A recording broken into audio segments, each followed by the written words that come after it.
The impossible human. The asteroid mining station shuddered as another power surge rippled through its corridors. Dr. Kithara Voss pressed her scaled hands against the console, watching the readings with growing alarm. The Zephyrian scientist had seen many crises in her 40 cycles of life, but nothing like this. Core temperature rising beyond safe parameters, she announced to the emergency team. Her voice carried the musical quality of her species, but today it trembled with worry. We have perhaps 2 hours before complete system failure. Marcus Rivera wiped sweat from his forehead as he studied the technical readouts. The human engineer had been working alongside the Zephyrian team for 6 months now, but he had never seen them so frightened. Their usually confident demeanor had cracked, revealing something he rarely witnessed in the galaxy's most advanced species: panic. "What about the backup systems?" Marcus asked, his fingers dancing across the holographic interface with practiced ease. "All offline," Kithara replied, her silver eyes reflecting the warning lights. The cascade failure began in the primary reactor and spread through every redundant system. Our calculations show complete structural collapse within 120 minutes. The evacuation alarms echoed through the station's metal corridors.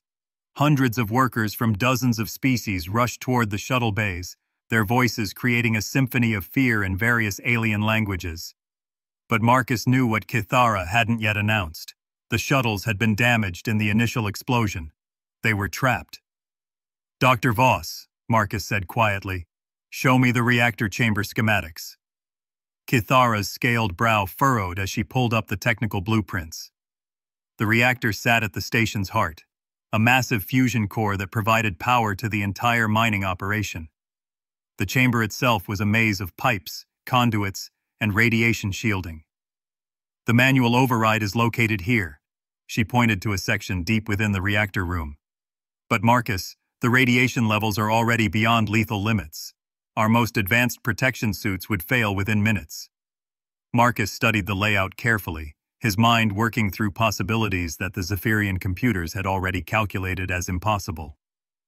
"What's the exact exposure time needed to complete the shutdown sequence?"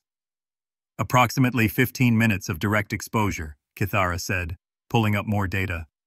"But no known species can survive more than 3 minutes in that environment. The cellular damage would be irreversible."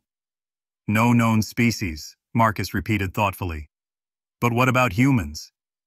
Kithara's expression shifted to one of confusion. "Marcus, humans are not immune to radiation. Your cellular structure is actually more vulnerable than most species we've studied." Marcus smiled, an expression that always puzzled his alien colleagues. "You're absolutely right about human cellular structure, but there's something your calculations don't account for. What could possibly change the mathematical certainty of death?" "The fact that humans have been defying mathematical certainty for thousands of years," Marcus replied, checking his equipment. "We're not the strongest species in the galaxy, or the smartest, or the most technically advanced. But we have something that your calculations can't measure." Kithara watched as Marcus began suiting up in the heaviest radiation protection available. "This is illogical. The probability of survival is 0. "Doctor, let me tell you about a place called Earth," Marcus said, sealing his helmet. "For millions of years it tried to kill us. Ice ages, volcanic eruptions, asteroid impacts, plague, predators. Everything that could go wrong did go wrong. Most species would have gone extinct." "But humans survived," Kithara said, beginning to understand something she had never considered. "We did more than survive. We thrived. We learned to live in environments that killed everything else. We developed technologies to overcome impossible odds. We turned the word impossible into a challenge rather than a limitation." The radiation alarms grew louder as Marcus approached the reactor chamber entrance. Kithara monitored his vital signs from the control room, watching numbers that defied every medical model she knew. "Marcus, your heart rate is actually decreasing," she said with amazement. "Most species would be experiencing severe stress reactions." "That's because most species see this as a death sentence," Marcus replied through the comm system. "Humans see it as a problem to solve." The reactor chamber doors slid open, revealing a hellscape of twisted metal and radioactive steam.